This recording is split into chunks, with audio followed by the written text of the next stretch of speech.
Oi, gente! Mais um Pop Verso no ar. E o que a gente tem no programa de hoje? Tem entrevista com o elenco de Sintonia, entrevista com o roteirista de Grey's Anatomy. Que semana cheia de assuntos aqui no Pop Verso. E como sempre, a gente tá de olho no noticiário para trazer discussões e conversas importantes aqui pro estúdio. Vamos começar!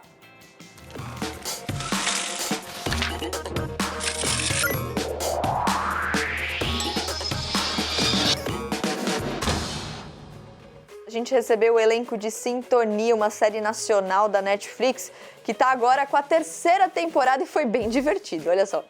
JP, Bruna, Christian, que prazer ter vocês aqui. Gostaram do telão? Pô, demais. Nós estamos assistindo mais em casa. Já entramos no clima, Bom, vamos lá. Vamos falar um pouquinho sobre a série, então. A gente tá falando de Sintonia, que conta a história de 3 jovens que vêm do mesmo lugar, mas tomam rumos diferentes. Eu queria que vocês tentassem explicar, vamos lá, resumindo em um tweet, cada um.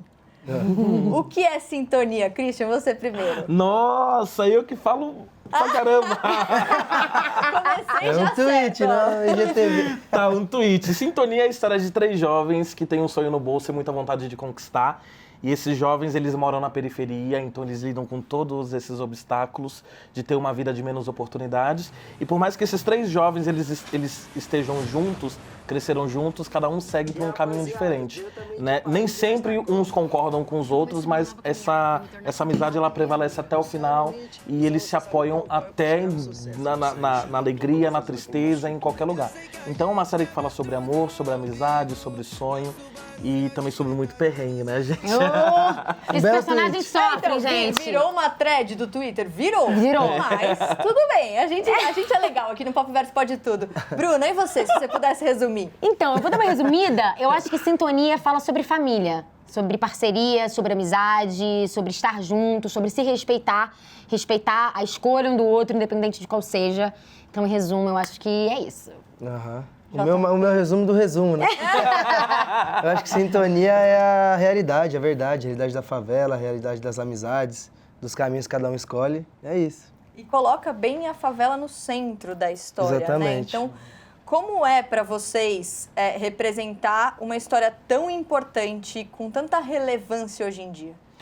Eu costumo dizer, cara, que a gente tá nesse lugar da representatividade. Eu odeio essa palavra, mas assim, porque ela entra no lugar de cota e não é. A gente está dando voz para as pessoas que tiveram seu espaço tomado, entende? A realidade, ela tá aí. Existe tráfico de drogas, existe a igreja, principalmente na periferia, a força da igreja na periferia. Existe o funk, que é um ritmo aí que embala todo mundo. Ou seja, a gente está trazendo para o foco uma coisa que já existe, né? E eu acho que o nosso maior prêmio é as pessoas se reconhecerem no nosso trabalho, as pessoas verem as suas histórias sendo contadas e também poder, sabe, ter esse orgulho de falar, pô, caramba, eu passo por isso, eu vivo isso, isso é da minha comunidade, né? E a gente também mostrar que fora do Rio de Janeiro, o Brasil, ele é tão grande que as periferias, elas se configuram de outras formas também, tanto aqui em São Paulo como no Nordeste. No Nordeste já seria uma outra história. Então eu acho que a importância é isso, mostrar que a gente tem várias caras e várias vivências que elas precisam ser representadas, precisam ser colocadas na tela. É quebrar estereótipo, né? E como você disse, é muito interessante como a série constrói os temas. Então a gente tem o funk, a gente tem a religião, a gente tem o tráfico de drogas e como isso é contado. Eu queria saber agora sobre a 3ª temporada. Tá todo mundo querendo saber sobre a 3ª temporada. Então, o que a gente pode adiantar? Bruna, você tá sorrindo? Eu vou perguntar pra você. Porque talvez eu acho que saia um spoiler aí, vai. Então, de mim faça spoiler, menina. Eu tenho que estar sempre atenta, entendeu? Então, eu acho que vem muita maturidade. Acho que maturidade é a palavra certa pra essa 3ª temporada.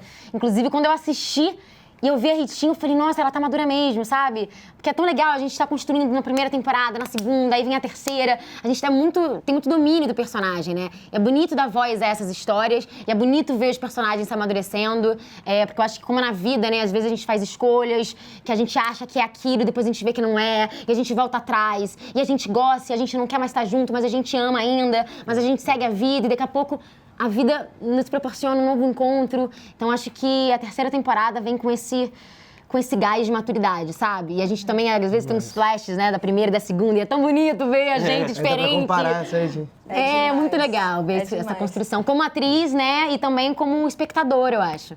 Porque a galera acompanha vocês desde o começo, né? Então deve ser muito especial.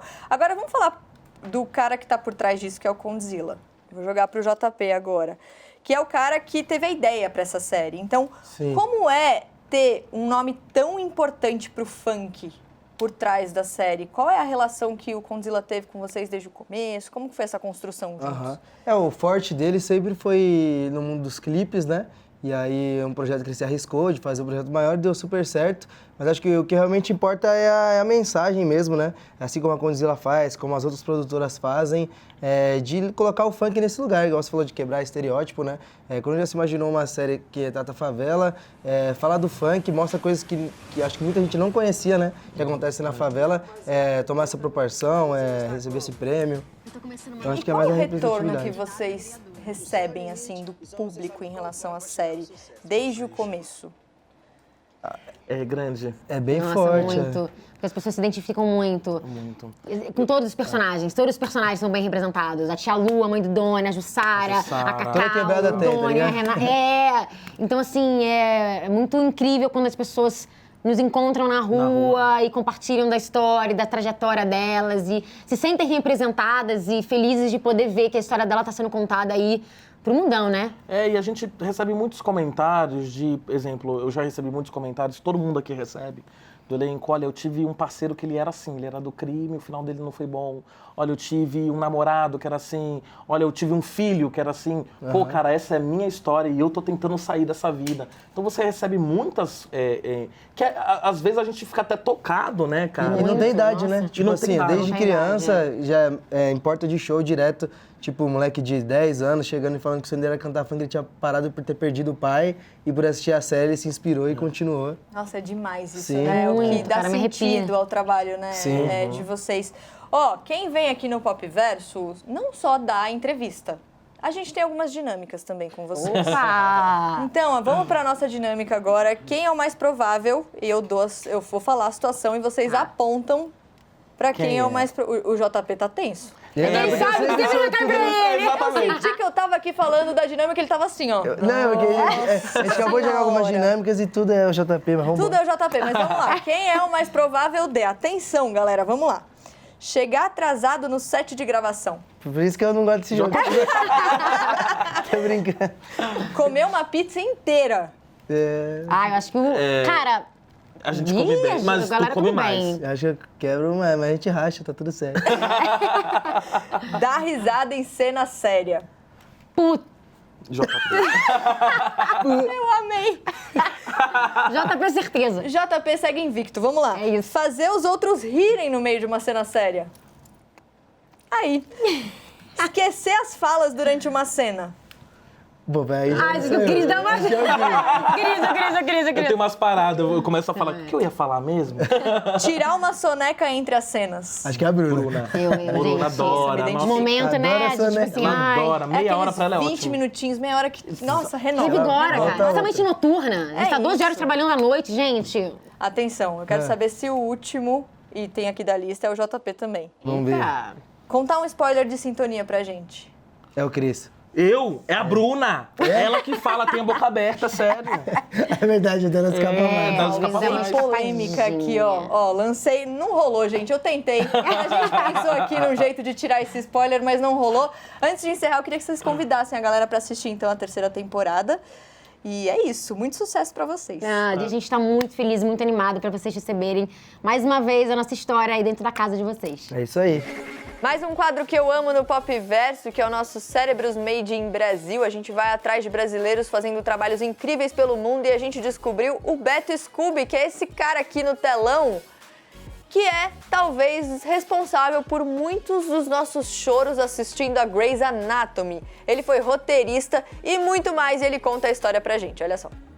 Se você chora, se você se emociona, pode ser culpa ou não do Beto. Você foi responsável por muitos dos meus choros, Beto? Espero que sim. Eu já fui acusado de me alimentar de lágrimas dos fãs.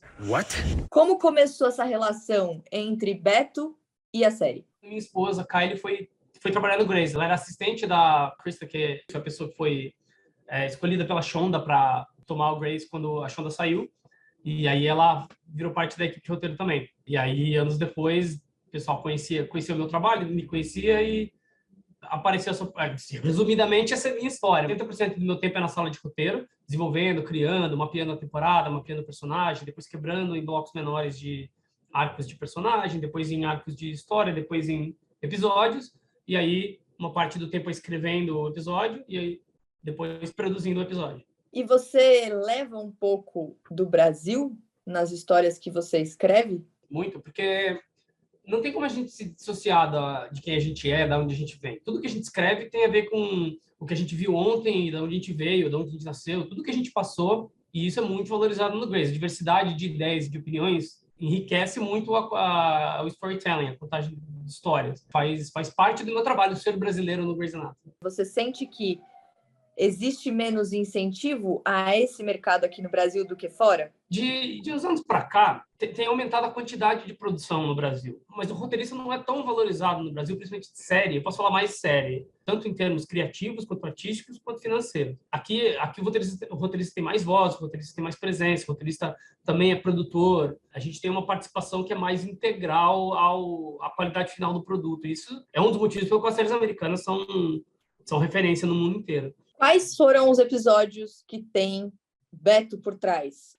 Na temporada 18, tem muita coisa minha. No episódio final, o bordão do casal desse episódio é Hello Forever. Então, Hello Forever agora virou um negócio do Grey's, mas é um negócio que é do meu casamento, e é o nome da minha produtora. E acabou parando no Grey's. É muito interessante você trazer esse bastidor. Continue representando o Brasil aí, que é muito importante para a gente ter vozes brasileiras pelo mundo. Obrigado, Mari. Eu agradeço muito o convite, é um prazer participar. Eu espero que isso abra a porta para mais pessoas poderem vir trabalhar e realizar esse tipo de sonho. Essa semana também aqui na CNN a gente ficou de olho no caso horrível de uma mulher que foi estuprada enquanto ela estava sedada durante uma cesárea. Um anestesista fez isso e a gente acompanhando os desdobramentos, mas aqui no Pop Verso a gente trouxe a discussão para mostrar os números de violência sexual contra a mulher no Brasil. A gente tem um aviso, na verdade, é um alerta de gatilho, porque o assunto que a gente vai conversar agora é um assunto que pode ser sensível para muita gente. Então a gente coloca esse alerta e segue daqui agora com a Luciana Temer. A Luciana Temer, que é presidente do Instituto Liberta e está aqui com a gente para conversar por Skype. Luciana, bem-vinda, obrigada por tirar um tempinho aqui para falar com a gente. A gente vai, então, falar sobre um caso recente, um caso chocante, horroroso, de uma mulher que foi estuprada enquanto estava sedada durante uma cesárea por um anestesista. Aqui na CNN a gente está acompanhando os desdobramentos dessa notícia ao longo do dia, mas eu queria trazer aqui a nossa conversa para justamente a gente falar sobre um assunto que muita gente sente resistência em falar, que é o estupro. E eu sei que você tem muitos dados e dados assustadores sobre o cenário que a gente tem aqui no Brasil. Então, bem-vinda, infelizmente, para a gente falar sobre um assunto tão triste, né? Obrigada por esse espaço. É super importante que espaços como esse abram a discussão sobre a questão da violência sexual no país, né? Que tem números gigantes, como a gente vai ver aqui juntas. E casos como desse medonho que aconteceram, na verdade, tem que ser um portal. São casos emblemáticos que tem que abrir um portal para uma discussão mais profunda para evitar futuras situações e a gente possa enfrentar essa violência. Só vou começar aqui dando um dado, né? A gente está chocada com isso, algo que aconteceu num hospital, mas se você pegar nos últimos 3, 4 anos no Brasil, você tem 1.734 registros de violência sexual em instituições de saúde, sendo 2.239 de estupros. Esses dados são da Secretaria de Segurança Pública de 9 estados. Portanto, falta ainda os dados de 17 estados para a gente fechar esse cenário. Então, infelizmente, o que aconteceu com esta mulher nessa situação medonha não é uma excepcionalidade. É impressionante, assim, quando a gente para analisar esses dados. E aí tem o Fórum Brasileiro de Segurança Pública também, com os dados que foram publicados esse ano, mas dados do ano passado, de 2021, dizendo que uma menina ou mulher foi vítima de estupro a cada 10 minutos. E a gente está considerando só os casos que, de fato, chegaram até as autoridades policiais. E aí eu queria levantar outra questão aqui, Luciana, que, enfim, quando a gente conversa sobre isso, a gente fala muito sobre a culpabilização da vítima, né? Porque ainda existe gente que diz, mas ela estava fazendo isso ou ela estava fazendo aquilo. Nesse caso, a vítima estava sedada. Então, assim, essa discussão pode nem chegar nesse caminho, mas assim, existe ainda essa coisa da culpabilização da vítima que dificulta muito que, de fato, esses casos cheguem às autoridades, né? Por isso que é muito importante, Mari, que a gente entenda, inclusive, quem é a vítima de estupro no Brasil. Eu acho que você falou dos dados do Fórum Brasileiro de Segurança Pública, e eu vou dar aqui um dado. Em 2021, 61,3% de todos os estupros registrados no Brasil foram contra meninas de menos de 13 anos de idade. Portanto, o estupro no Brasil ele é preponderantemente contra crianças e adolescentes, não como mulheres, como se supõe. Tem um outro dado que é muito assustador. 75,5% de todos os estupros foram contra, na verdade, crimes de estupro de vulnerável. O que é estupro de vulnerável? É um estupro praticado contra menores de 13 anos de idade, ou 14 anos de idade, no caso pela lei, né? Ou contra mulheres, sejam sedadas, anestesiadas, embebedadas, né? Homens e mulheres, ou então pessoas com um grau de deficiência física ou mental que impeça o consentimento. Assusta muito quando a gente pensa nesse recorte, né, das crianças que podem ter sido abusadas dentro de casa. E aí tem outro recorte até da pandemia, né, de 2020 a 2021, um recorte ali de um ano, mais de 100 mil casos de estupro de vulnerável de mulheres e meninas. Então, são dados que deixam a gente em alerta mesmo nesse sentido. E aí tem a questão do ela disse, ele disse, né, Luciana? Então, quando a gente fala sobre isso, e aí eu já trouxe aqui a culpabilização da vítima, mas tem uma questão também que é, quando é a palavra da mulher contra a palavra do homem, a palavra da mulher sempre tem menos peso. Por quê? Porque a gente não fala sobre violência sexual. Estima-se que só 10% dos casos sejam registrados, tá? Essa é uma estimativa. Mesmo com essa estimativa, são mais de 4 meninas de menos de 13 anos sendo estupradas por hora no país.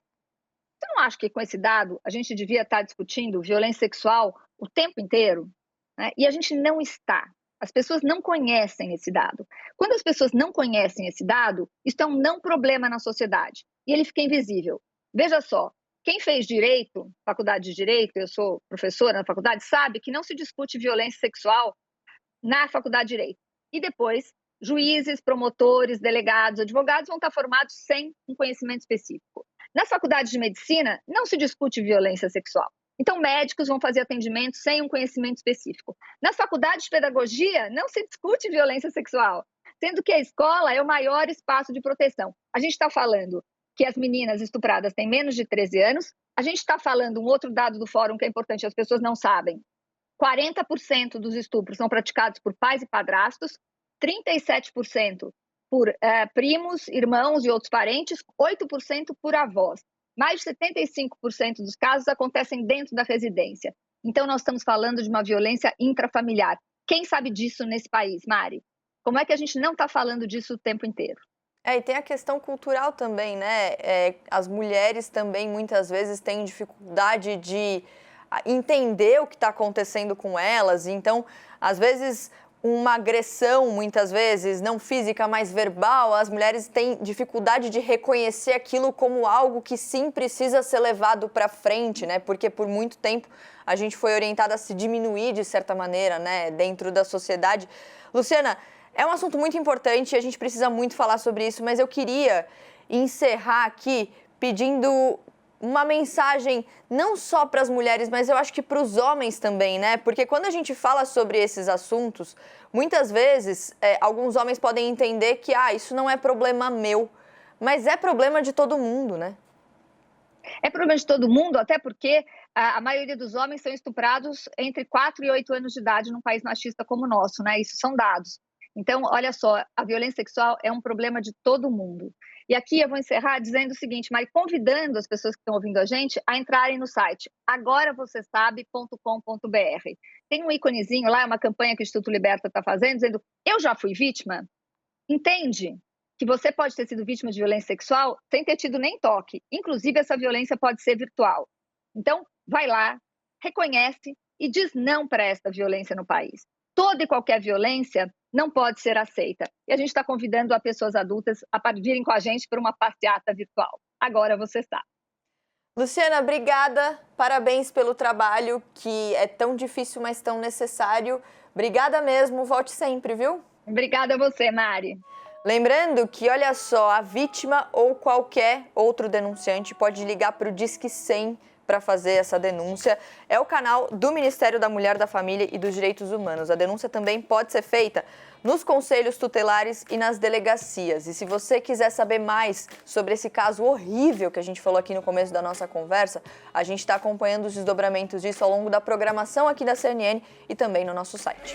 Vamos para mais um Pop Verso Sem Filtro. Eu adoro esse quadro porque é sempre muito divertido. E quem encara esse desafio agora é minha querida colega aqui da CNN, Dani Filomeno.